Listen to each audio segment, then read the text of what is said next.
باللہ العلی العظیم حسبنا اللہ نعم الوکیل نعم المولا ونعم النصیر اعوذ باللہ من الشیطان الرجیم بسم اللہ الرحمن الرحیم الحمد للہ الذی نور قلوبنا بولایت محمد و آل محمد اللہم صل علی الصلاة والسلام علی اشرف الانبیاء والمرسلین وخاتم النبیین ابی القاسم محمد صلی علی وَأَهْلِ بَيْتِ الطَّيِّبِينَ الطَّاهِرِينَ الْمَعْصُومِينَ الْمَظْلُومِينَ الْمُنْتَجَبِينَ الَّذِينَ أَذْهَبَ اللَّهُ عَنْهُمُ الرِّجْسَ وَطَهَّرَهُمْ تَطْهِيرًا سلام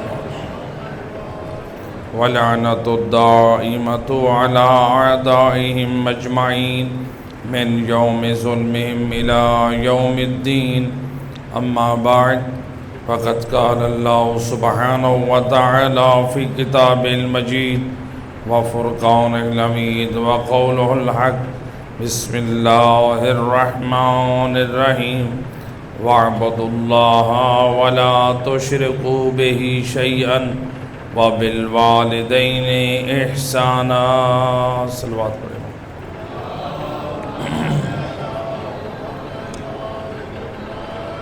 ارباب اعزاء آپ کے سامنے سورہ نساء کی آیت نمبر 26 کا ایک حصہ تلاوت کرنے کا شرف حاصل کیا ہے۔ آیت مکمل نہیں ہے، آیت کا ایک حصہ ہے۔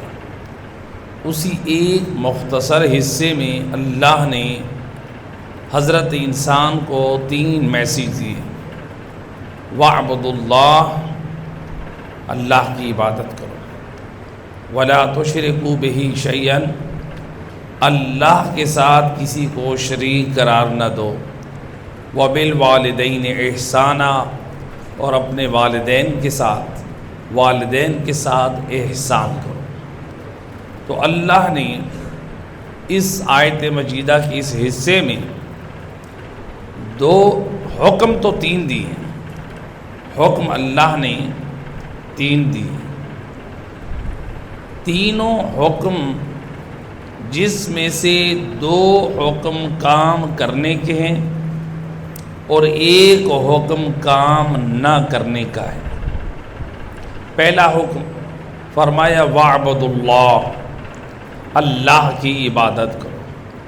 اب خود ذرا اللہ کے انداز گفتگو کو دیکھیں، اللہ اپنی عبادت کا حکم دے رہا ہے اور پھر فرماتا ہے وَلَا تُشْرِكُوا بِهِ شَيْئًا، اور اللہ کے ساتھ کسی کو شریک قرار نہ دو۔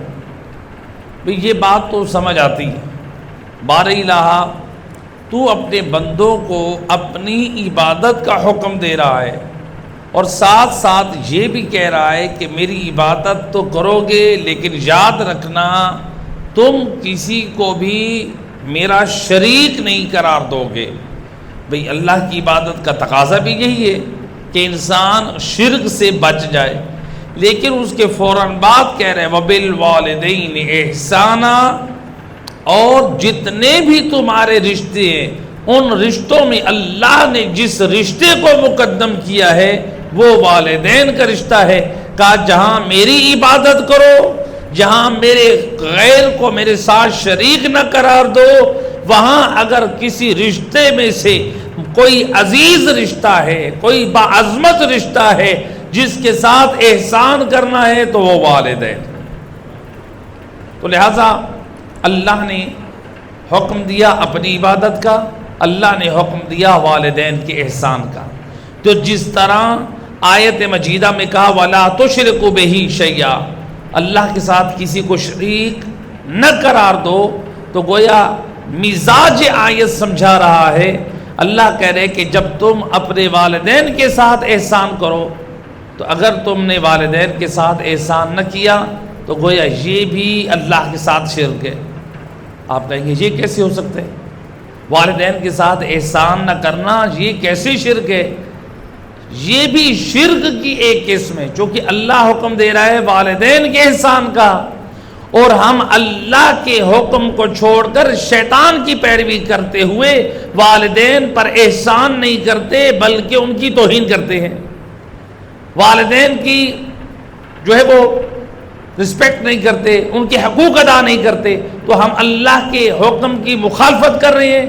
اللہ کے حکم کی مخالفت کرنا گویا شیطان کی پیروی کرنا، آپ اللہ کے حکم کے مقابلے میں لے آ رہے ہیں، تو گویا یہ ہے اطاعت خدا میں آپ نے شیطان کی پیروی کر لی۔ تو لہٰذا اللہ اس آیت میں 3 عظیم پیغام دے رہا ہے۔ پہلا وَاعْبُدُوا اللَّهَ، تو گویا اللہ نے تمام انسانوں کو خطاب کیا کہ دیکھو کوئی اپنے آپ کو یہ سمجھتا ہے کہ میں اللہ کی عبادت سے بے نیاز ہوں تو یہ تمہاری بھول ہے۔ اللہ نے جب حضرت آدم کی خلقت ہو رہی تھی تو اس وقت شیطان کو بھی سجدے کا حکم دیا تھا، ملائکہ کو بھی حکم دیا، تو ملائکہ کی صف میں چونکہ شیطان تھا، حکم تھا کہ سجدہ کرو۔ اب سجدہ کس کو کرنا تھا؟ فَاسْجُدُوا لِآدَمَ، آدم کی طرف منہ کر کے، چونکہ جو وارثان قرآن ہیں محمد و آل محمد، ان کی اگر احادیث کی طرف ہم غور کریں تو اہل بیت نبوت فرماتے ہیں اللہ نے سجدہ حضرت آدم کو کرنے کا نہیں کہا تھا بلکہ سجدہ اللہ کو تھا، حضرت آدم کی طرف منہ کرنے کا کہا تھا۔ جس طرح امام سمجھاتے ہیں، امام فرماتے ہیں جس طرح ہم سجدہ اللہ کو کرتے ہیں، رخ کعبہ کا کرتے ہیں، اللہ بھی یہی چاہتا تھا سجدہ مجھ اللہ کو کرو، لیکن اس وقت رخ میرے نبی آدم کی طرف کرو۔ لہذا اللہ سبحانہ و تعالیٰ نے جو سجدے کا حکم دیا تو ایک سجدے سے انکار کیا، سجدہ بھی عبادت ہے، ایک سجدے سے انکار کرنے پہ شیطان مردود بن گیا، یعنی وہ جنت تھی، اگرچہ اس میں بھی گفتگو ہے کہ وہ جنت کون سی تھی، روایات سے جو ثابت ہے اگرچہ وہ دنیاوی جنت تھی، نعمات الہی سے مالا مال جنت تھی تو جنت، لیکن معلوم ہوا اگر جنت میں رہتے ہوئے شیطان نے ایک سجدے سے انکار کیا تو وہ جنت سے نکال دیا گیا۔ تو جو حضرات اپنی زندگی میں دن میں کئی سجدوں کی قضا کرتے ہیں تو وہ دائمی جنت الفردوس میں کیسے جا سکتے ہیں؟ تو جو جنت میں ہوتے ہوئے ایک سجدہ نہ کرنے سے سجدے سے جنت سے نکل سکتا ہے، تو جو ایک سجدہ نہیں دن میں کئی سجدے چھوڑ دیتے ہیں اور پھر ہم امید رکھتے ہیں کہ ہم جنت میں جائیں گے۔ تو اللہ واضح کہہ رہے ہیں وَاعْبُدُوا اللَّهَ۔ عام طور پہ ہمارے ہاں لوگوں میں یہ بعض لوگوں میں ایک نظریہ کہ عبادت کی ضرورت نہیں ہے، نماز کی ضرورت نہیں ہے۔ اگر نماز اور عبادت کی ضرورت نہیں ہے تو ہم سارے اس بات پہ ایمان رکھتے ہیں کہ جو وارثان جنت ہیں وہ عبادت گزار تھے۔ مولا علی علیہ السلام عبادت گزار تھے یا نہیں تھے؟ سجدے گزار تھے، نمازی تھے، قاری قرآن تھے، حافظ قرآن تھے، محافظ شریعت تھے۔ تو امام علی جو تھے جن کی اتنی عظمتوں کے ہم قصیدے پڑھتے ہیں، تو جب کیا یہ عظمت نہیں ہے؟ ہمیں اللہ نے وہ پیشوا دیا کہ جس نے ہمیں اللہ کی بندگی کا سلیقہ سکھایا، جس نے اللہ کی عبادت کا طریقہ بتایا کہ خدا کو کیسے سجدہ کرنا ہے، خدا سے کیسے مانگنا ہے، خدا سے کیسے جھکنا ہے، خدا پر کیسے ایمان رکھنا ہے۔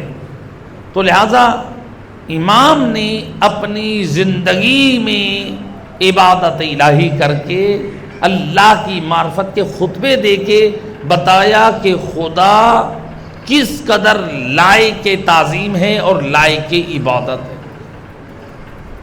اس لیے کہ جب روایت میں ہے کہ امام حسین علیہ السلام کی بیٹی جناب فاطمہ کبریٰ، انہوں نے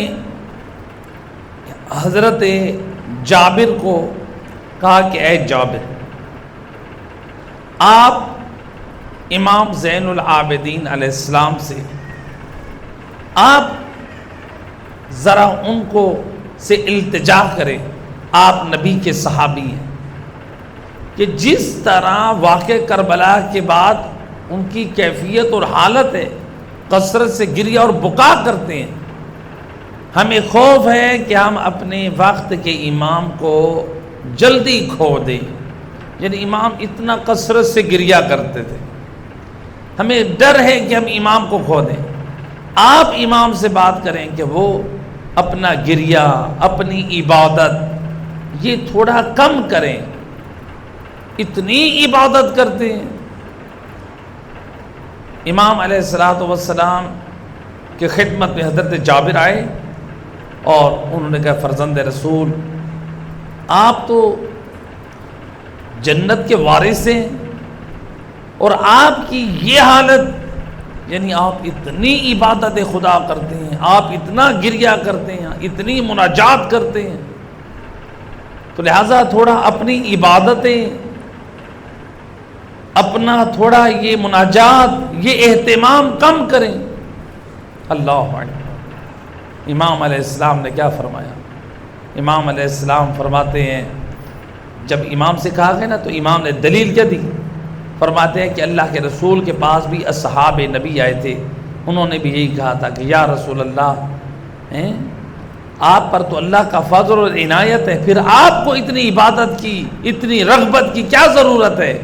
فرماتے ہیں امام نے وہی جواب دیا جو رسول اللہ نے دیا۔ سید الانبیاء نے اپنے اصحاب سے فرمایا، کیا میں اللہ کا شکر گزار بندہ نہ بن جاؤں؟ تو امام فرماتے ہیں کہ گویا اللہ کی عبادت کرنا یہ اللہ کے شکر گزار بندہ ہونے کی علامت ہے۔ تو اگر کسی کو توفیق سجدہ مل رہی ہے، اگر کسی کو توفیق عبادت مل رہی ہے، تو یہ اللہ کی شکر گزاری کی توفیق مل رہی ہے۔ صلوات پڑھ دیں محمد رحمۃ اللہم صلی علی محمد۔ امام کی عبادت، امام کا طرز زندگی، خود روایات میں ملتا ہے کہ یعنی امام روزانہ ہر رات کو 1000 رکعت نوافلہ ادا کرتے تھے۔ جہاں جیسے ملتا ہے امام علی علیہ السلام 1000 نوافلہ، اسی طرح امام علی ابن الحسین بھی 1000 نوافلہ ادا کرتے تھے۔ یعنی ائمہ اہل بیت علیہ السلام عبادت کی یہ حالت تھی، جیسا کہ روایات میں ملتا ہے کہ امام علی علیہ السلام کی یہ کیفیت تھی کہ آپ جب مسجد میں آتے، جب وقت نماز ہوتا تو امام علیہ السلام کے چہرے پہ ایسے زردی آتی، آپ ایسے کانپ رہے ہوتے جیسے سانپ کا ڈسا انسان تڑپ رہا ہوتا ہے اور کانپ رہا ہوتا ہے، جیسے موت کی زردی اس کے چہرے پہ آ جاتی ہے امام علیہ السلام۔ اسی طرح امام حسن علیہ السلام جب نماز کا وقت ہوتا تو امام کے بدن پر کپ کپی ہوتی، حالت آپ کے چہرے کا رنگ تبدیل ہو جاتا۔ کسی نے پوچھا فرزند رسول آپ کے کیا ہو رہا ہے؟ فرماتے نہیں ہیں، فرماتے ہیں کہ تمہیں نہیں معلوم میں کس کی بارگاہ میں جا رہا ہوں۔ اللہ اکبر۔ یہ جو وارثان جنت ہیں ان کی حالت اور کیفیت کو ذرا ہم دیکھیں، کس قدر خدا کی طرف متوجہ رہنے والے، کس قدر عبادت اور مناجات اور دعاؤں میں رغبت رکھنے والے۔ اور ہم ذرا اپنے آپ کو دیکھیں، ہمارے لیے آئیڈیل شخصیت کون سی ہے؟ ہم یہی کہتے ہیں سارے، ہمارے لیے چہاردہ معصومین آئیڈیل شخصیت بھی۔ جب ہم نے ان کو آئیڈیل شخصیت مانا ہے تو پھر ان کا کردار ہمارے اندر ہونا چاہیے۔ ماہ محرم اور ماہ سفر میں ہم سب امام علی ابن الحسین کی یاد کو، ان کے گریہ اور مصائب کو یاد کر کے ان کی اس سنت کو تو یاد رکھتے ہیں جو علی ابن الحسین نے اللہ کی عبادت کی سنت قائم کی، وہ یاد کیوں نہیں رکھتے؟ جو اللہ کی مناجات کی سنت قائم کی وہ کیوں نہیں یاد کرتے؟ جو دعاؤں کی سنت قائم کی وہ ہم کیوں نہیں کرتے؟ جو پاکیزہ اخلاق کی سنت پیش کی وہ ہم یاد کیوں نہیں رکھتے؟ لہذا عبادت الہ انسان کی روح کو تقویت تب ملتی ہے، انسان کی روح کو ترقی اور کمال تب حاصل ہوتا ہے کہ جب وہ عبادت الہی کے لیے وقت نکالتا ہے۔ ظاہری بات ہے جو اپنی زندگی میں واجب نمازوں کا اہتمام نہیں کرتا ہے تو پھر اس کو نماز شب کی عظمت اور اہمیت کا بھی کوئی خبر نہیں، اس کو پھر نماز آدھی رات کو اور نوافل پڑھنے کی بھی کوئی اہمیت نہیں۔ ذرا سوچیں، خود غور کریں، ہم اتنے غافل اور بے خبر ہیں، ہم سمجھتے ہیں کہ ہمیں نماز نہ پڑھے تو ہماری معافی ہو جائے گی۔ خود سوچیں، وارثان جنت ہو کر وہ تو نمازی ہیں، وہ تو عبادت گزار ہیں، وہ تو مناجات کرنے والے ہیں، جس سے معلوم ہو رہا ہے جب ان سے نماز کی معافی نہیں ہے، سجدوں کی معافی وارثان جنت پہ نہیں ہے، تو پھر میرے اور آپ پر معافی کیسے ہو سکتی؟ تو پہلا پیغام اللہ قرآن میں یہ دے رہا ہے، وَاعْبُدُوا اللَّهَ، اللہ کی عبادت کرو۔ سید الانبیاء سے لے کر امام زمان علیہ السلام تک ہم ہر امام کی ہسٹری اگر دیکھیں تو جس میں اہل بیت اطہار کی عبادت نمایاں نظر آتی ہے۔ امام موسیٰ کاظم علیہ السلام سورج نکلتا تھا زوال تک حالت سجدہ میں رہتے تھے، یہ امام کی زندگی ہے۔ ہم امام کی یہ حالات پڑھ کر سن کے یہ تو کہہ دیتے کیا سبحان اللہ، یہ ہمارے لیے نمونہ عمل ہے۔ لہذا پہلا حکم جو ہمیں دیا گیا وَاعْبُدُوا اللَّهَ، اللہ کی عبادت، وَلَا تُشْرِكُوا بِهِ شَيْئًا، اللہ کے ساتھ کسی کو شریک قرار نہ دو۔ اللہ کے ساتھ شریک قرار دینا، اس کی چار صورتیں ہو سکتی ہیں۔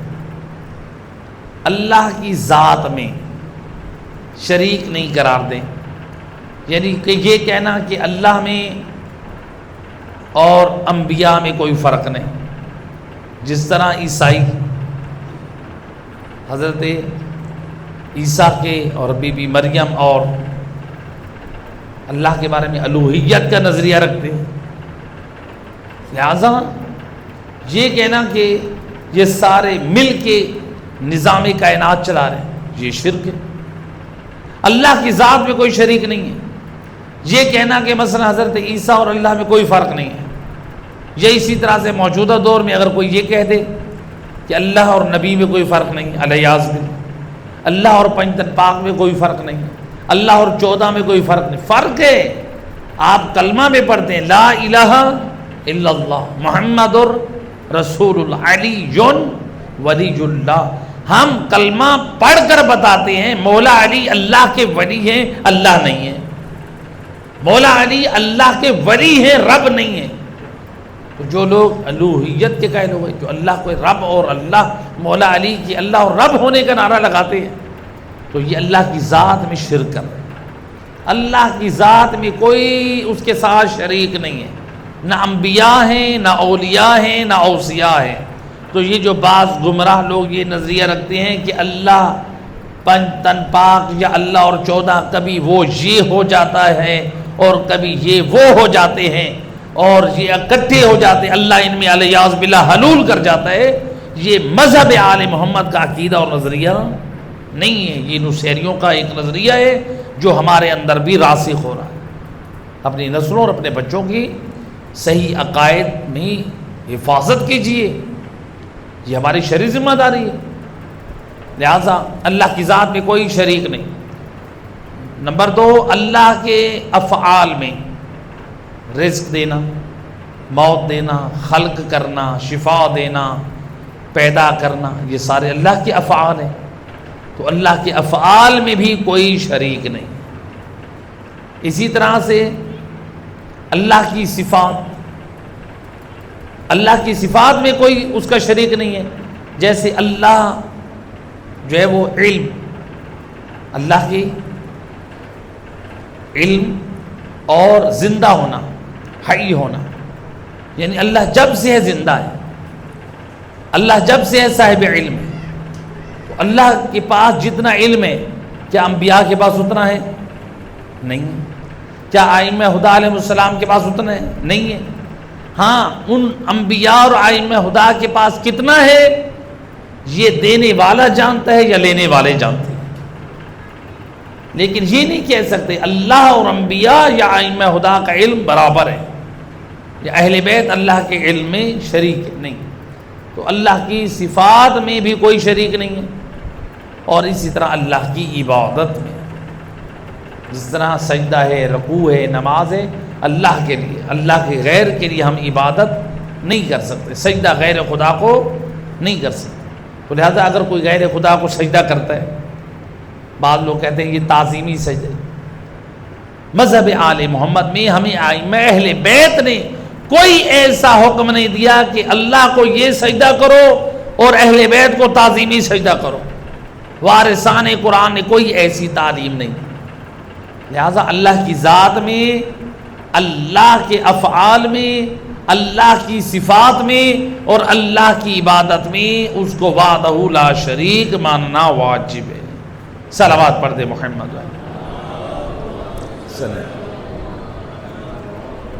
اور اس کا بہترین ہمیں پیغام اور درس دیا حضرت عباس سلمدار نے. روایت ہے بی بی زینب عالیہ سے کہ جب ہم کوفہ میں تھے تو ایک مرتبہ میرے بابا علی مولا گھر آئے اور حضرت عباس سلمدار اس وقت کمسن تھے. امام اپنے فرزند حضرت عباس سلمدار کو بٹھا کر گنتی یاد کرا رہے ہیں. قربان جاؤں کس قدر مولا اپنے گھر میں بچوں کی تربیت کرتے تھے. تو آپ حضرت عباس سلمدار کو گنتی یاد کریں. فرماتے ہیں بنیا عباس کل واحد، میرا لال عباس کہو ایک. حضرت عباس سلمدار کہتے ہیں واحد، ایک. کہا بیٹا عباس کہو اثنین، دو. اب جو حضرت عباس سلمدار نے سنا اپنے بابا کی زبانی دو، کیا کہتے ہیں؟ کہتے ہیں یا ابتا استحی بلسان الذی قلت واحد اقول اثنین. بابا عباس کو شرم آتی ہے جس زبان سے اللہ کی وحدانیت کا اقرار کیا اس زبان سے میں دو کہوں. یہ تھا عباس سلمدار، توحید خدا کا اعتراف، معرفت الہی رکھنے والے. یعنی اپنے بابا سے اللہ کی عظمت اور معرفت کا اتنا ذکر سن چکے ہیں کہ امام حضرت عباس کو گنتی کی تعلیم دے رہے ہیں تو عباس سلمدار گنتی میں بھی درس توحید دے رہے ہیں. لہذا آج جہاں ہم حضرت عباس سلمدار کی وفا کو یاد رکھیں، ان کے علم کو اپنے گھروں پہ سجاتے ہیں، وہاں حضرت عباس سلمدار کی تعلیمات بھی ہماری زندگی میں ہو. ہم نے حضرت عباس کے علم کی یاد کو تو اپنے گھروں پہ سجایا. خوش بخت مومن وہ ہے جو حضرت عباس سلمدار کی تعلیمات کو بھی اپنی زندگی میں سجائے. لہذا یہ پیغام توحید حضرت عباس نے اپنی کم سنی میں دی. تیسرا پیغام اللہ قرآن میں فرماتا ہے وَبِالْوَالِدَيْنِ احسانا، والدین کے ساتھ احسان کرو. احسان کا مطلب کیا بیان ہوا ہے؟ کہ احسان کا مطلب یہ ہے والدین کو جو ضرورت ہو وہ اپنی ضرورت کی فرمائش نہ کریں، تم ان کی فرمائش سے پہلے ان کی ضرورت کو پورا کر دو، اسی کا نام احسان. مثال کے طور پہ موجودہ دور میں اس کی مثال دیا کرتا ہوں. مثلا بزرگ والدین ہیں، ان کو میڈیسن کی ضرورت ہے، ابھی ان کی میڈیسن جو ہے وہ ختم ہونے والی ہے، ان کے کہنے سے پہلے آپ ان کی میڈیسن مہیا رکھیں. یہ ہے والدین کے ساتھ احسان. ماں باپ کو لباس کی ضرورت ہے، ان کے کہنے سے پہلے ان کی ضرورت کو پورا کر دیں. ان کو کھانے کی طلب ہو رہی ہے، ان کے کھانا سوال کرنے سے پہلے ان کے سامنے کھانا پیش کر دیں، یہ ہے والدین کے ساتھ احسان، یہ ہے نیکی۔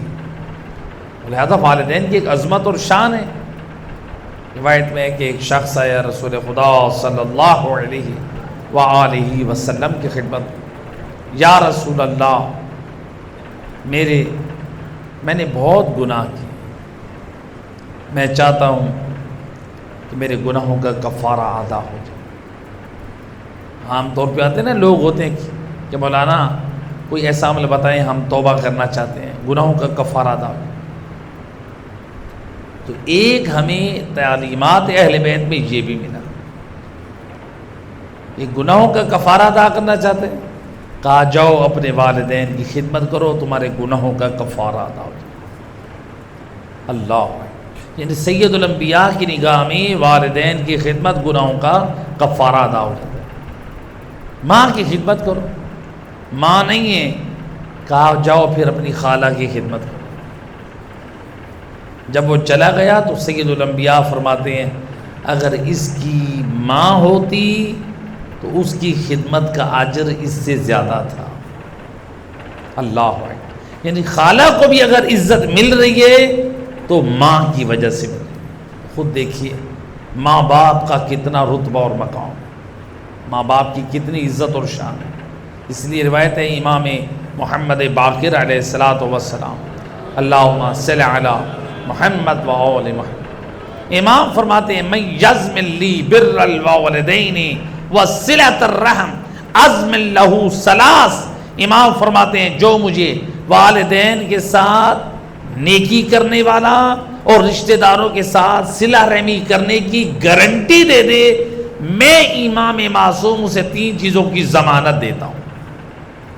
تم 2 کام کرو، 3 چیزوں کی ضمانت میں حجت خدا دیتا ہوں۔ مولا کون سے 3 کام؟ فرماتے ہیں کثرت المال، جو اپنے والدین کا خدمت گزار ہوگا، رشتہ داروں سے صلہ رحمی رکھنے والا ہوگا، اللہ اسے کثرت مال عطا کرے گا۔ یعنی جی آج کے دور میں یوں کہیں کہ جس کا بینک بیلنس بھرا ہو، کثرت مال۔ امام کہہ رہے والدین کی خدمت گزار بنو، رشتہ داروں کے ساتھ صلہ رحمی رکھو، ان سے روٹھ نہ جاؤ، ان سے ناراض نہ ہوں۔ اگر ناراض وہ ہوئے ہیں کوئی بات نہیں، کسی محفل میں ملے آپ سلام کر کے پہل کر لو، آپ منا لو، اللہ کی نگاہ میں آپ کی عزت بڑھ جائے گی۔ لہذا یہ 2 چیزیں، والدین کی خدمت۔ لوگ ہوتے ہیں دعائیں لیتے ہیں، کسی پیر کے پاس جا رہے ہیں، کسی تعویذ والے کے پاس جا رہے ہیں، ہمیں تعویذ دے دیں رزق کی فراوانی کے لیے، پیر صاحب ہمارے لیے دعا کر دیں۔ کوئی زائر جا رہا ہے مولا حسین کے پاس، حضور ہمارے روزی کے لیے دعا کر لیں۔ کوئی گیا اللہ کے گھر میں، وہاں ہمارے لیے دعا کرو۔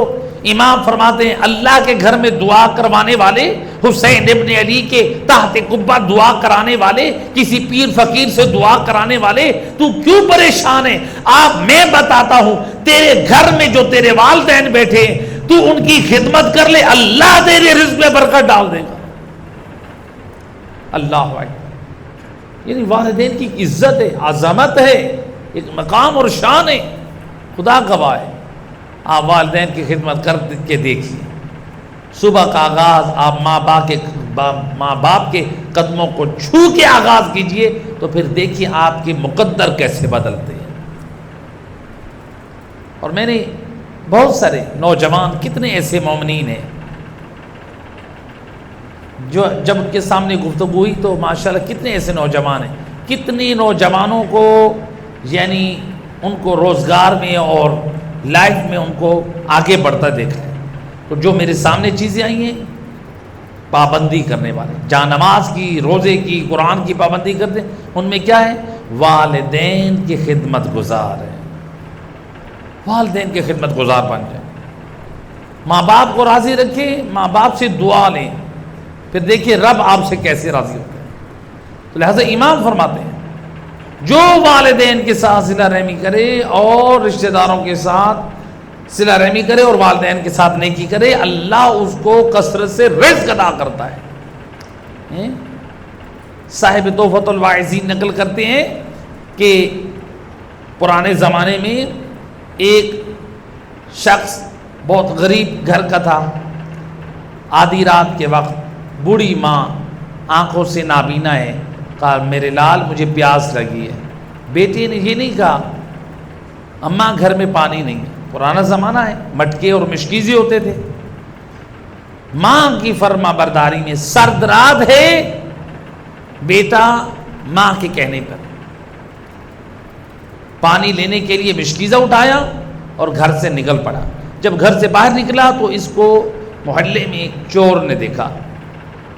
جانتا تھا اس کی ماں آنکھوں سے نابینا ہے اور یہ گھر خالی ہے، تو لہٰذا جو تھوڑا بہت سامان ہے وہ اٹھا کے لے آؤں گا. وہ جوان پانی لینے کے لیے کنویں پہ گیا اور یہ چور موقع سے فائدہ اٹھاتے ہوئے گھر میں داخل ہوا.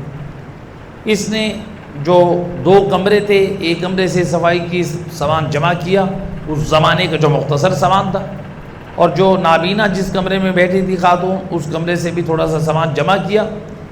اب سامان اکٹھا کر کے یہ بوریوں میں یا جن چیزوں میں باندھا ہوا تھا اٹھا کے جانے لگا.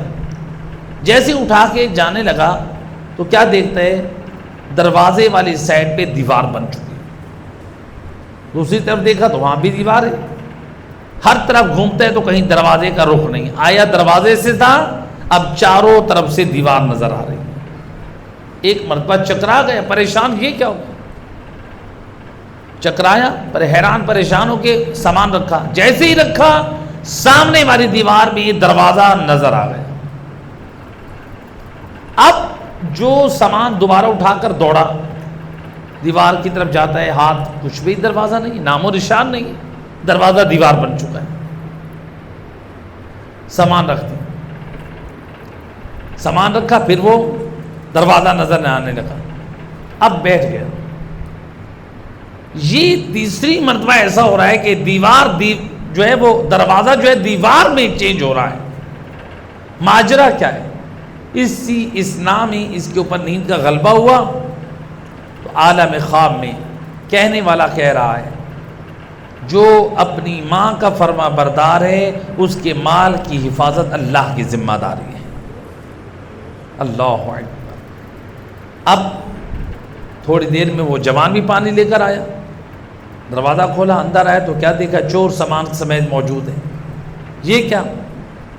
کہا کہ دیکھو چوری کرنے آیا تھا، معذرت چاہتا ہوں، لیکن تمہاری عظمت و شرافت کو سلام. بھئی کیا ہے؟ کہا میں چوری کرنے میں کامیاب نہیں ہو سکا. میری کچھ لمحے کے لیے آنکھ لگی تو مجھے یہی بتایا گیا خدا کی طرف سے جو میسج ملا کہ تم جس گھر سے چوری کرنے آئے ہو وہ جوان اپنی ماں کا طاعت گزار، فرما بردار، خدمت گزار ہے. اللہ اس خدمت کے صلے میں نہیں چاہتا، پسند نہیں کرتا اس جوان کا مال کا نقصان ہو. یہ ہے ماں باپ کی عزت، ماں باپ کا احترام، ماں باپ کی خدمت. خدا گوائے آپ ماں باپ کی قدر کرنا شروع کر دیجئے تو آپ کے کس قدر آپ کی زندگی میں برکتیں آتی ہیں. اس لیے روایات میں ملتا ہے کہ آپ حتیٰ کہ اگر والدین فوت ہو چکے ہیں جمعرات کو عصر کے ٹائم ان کی قبروں پہ جائیں، وہاں فاتحہ خوانی کریں اور پائنتی والی طرف کھڑے ہو کر. ہم تو وہ ہیں کہ جو ہمیں آل محمد نے درس دیا ہے. قبروں پر جانا ہمارے مذہب آل محمد میں جانا مستحب ہے. یہ مذہب وہابیت میں قبور کی زیارت جو ہے وہ بدعت قرار دیا گیا ہے. تو ہم تو آل محمد کو ماننے والے ہیں. ہمیں تو انہوں نے اتنا پاکیزہ نظریہ دیا ہے. نبی اور امام کی منزل تو اتنی بلند ہے، اگر والدین کی قبروں پہ بھی زیارت پہ چلے جاؤ اور اپنے نصیب اور حق میں دعا کرو تو اللہ ان کی عظمت کے صدقے میں تمہاری حاجات پوری کر دیتا ہے. تو اگر کوئی نبی اور امام کی قبر پہ دعا کرے تو سبحان اللہ نور علی نور کی منزل پہ آ جاتا ہے. ایک صلوات پڑھے محمد و محمد، اللہم صلی علی محمد و. لہٰذا والدین کے ساتھ احسان کریں، نیکی کریں، باادب بن جائیں، اپنے والدین کی خدمت گزار بنیں. تو والدین اگر کسی مقام پہ ڈانٹتے ہیں، سمجھاتے ہیں تو وہ نفرت نہیں کرتے، وہ ہمیں معاشرے کے طعنوں سے، معاشرے کی بدنامی سے ہمیں بچانا چاہتے ہیں. یہ ان کی ہم سے محبت ہے. تو لہٰذا حدیث کو مکمل کرو. امام علیہ السلام فرماتے ہیں من یضمن لی بر الوالدین وصلۃ الرحم اضمن لہ ثلاث، جو مجھے والدین کے ساتھ نیکی کرنے اور رشتہ داروں کے ساتھ صلہ رحمی کی گارنٹی دے، میں اسے 3 چیزوں کی ضمانت دیتا ہوں. کثرت المال، اللہ اس کو کثرت سے مال عطا کرے گا. وزیادت العمر، اللہ اس کو لمبی زندگی عطا کرے گا. والمحبہ فی العشیرہ، اللہ اس کو خاندان میں عزت عطا کرے گا. ذرا یہ دیکھیں، غور کریں، امام کی حدیث میں 3 چیزیں ہیں: مال میں کثرت، اور زندگی لمبی، اور خاندان میں عزت. یہ وہ مسئلہ ہے جو آج ہر دوسرا شخص چاہتا ہے، میرے پاس مال بھی ہو، میری زندگی بھی لمبی ہو، تاکہ اللہ کی نعمات کو بھی صحیح استعمال کر سکوں، اور اسی طرح سے خاندان میں عزت بھی ہو. یعنی مجھے اللہ جو زندگی دے عزت والی دے، خاندان میں عزت والی ہو. امام فرماتے ہیں اگر چاہتے ہو مال زیادہ ہو، زندگی لمبی ہو، خاندان میں عزت ہو، پھر تم اپنے والدین کے خدمت گزار بن جاؤ، رشتہ داروں کے ساتھ صلہ رحمی کرنے والے بن جاؤ. ان 3 چیزوں کی ضمانت میں حجت خدا دیتا ہوں. یہ ہے عظمت والدین. لہذا والدین کے حق کو یاد رکھیں. لیکن ایک ماں ایسی بھی تھی جس ماں کی قدر دنیا والوں نے نہ کی. وہ ماں ہے حسن و حسین کی. اجر و کمال اللہ. ایام عزا قریب ہیں، اس لیے علماء محرم میں بھی ایک دن جناب زہرا کے مصائب پڑھتے ہیں. کیوں پڑھتے ہیں؟ علماء فرماتے ہیں اس لیے کہ اگر در زہرا پہ آگ کے شعلے نہ جلتے تو کربلا کے خیموں میں بھی آگ نہ لگتی.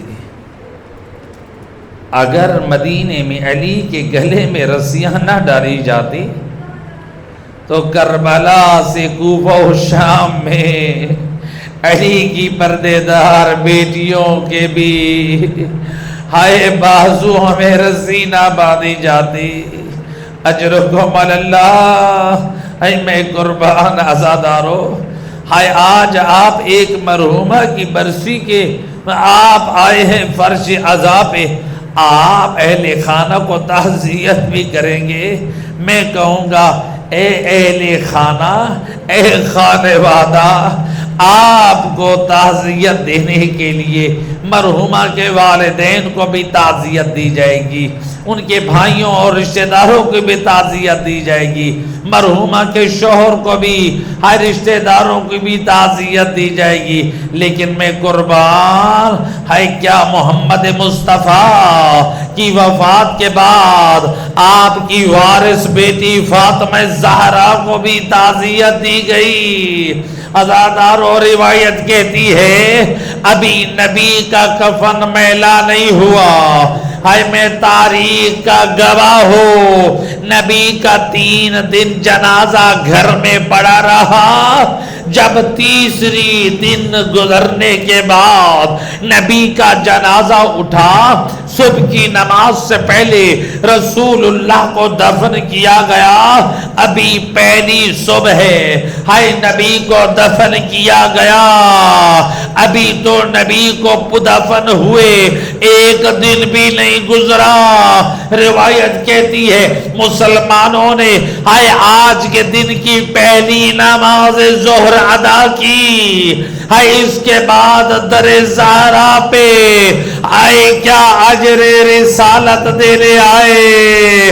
حق تو یہ بنتا تھا اور نبی زادی کے دروازے پہ تعزیت دینے آتے. اور شریعت کا حکم ہے جب کسی کے ہاں وفات ہو 3 دن تک کھانا پہنچانا چاہیے، 3 دن تک پانی کا انتظام کرنا چاہیے. اور میں پوچھتا ہوں کون تھا اور جو پانی اور کھانے کا انتظام کرتا رہا، لیکن تاریخ نے عجیب بتایا، ہائے مسلمان در زہرا پر آئے ضرور، ہاتھ خالی نہ تھے، ہائے کسی کے ہاتھ میں لکڑیاں، ہائے کسی کے ہاتھ میں شمع، ہائے کسی کے ہاتھ میں خاردار جھاڑیاں، ہائے یہ اجر رسالت دینے آ رہے ہیں۔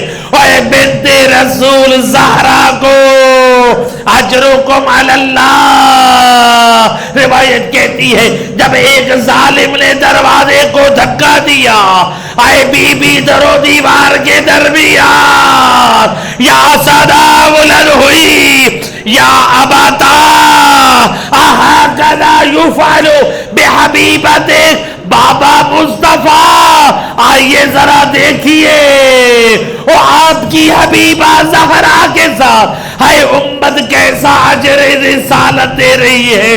اجرکم علی اللہ، ادادارو آخری جملہ، ہائے جلتا دروازہ بطول پر، او نبی زادی زمین پر، او نبی کے ہائے کلمہ گو، او جلتے ہوئے دروازے پر، یہ ایک لعین نے دروازے کو ٹھوکر ماری، آئے دروازے کو فقط ٹھوکر نہ لگی، آئے بی بی کے پہلو میں موزے ایک مرتبہ آواز دی، یا فضہ خذینی وسندینی الی صدرک، اما فضہ آؤ، ہائے زہرا کو سہارا دو، آئے میرا موسر شہید ہو گیا۔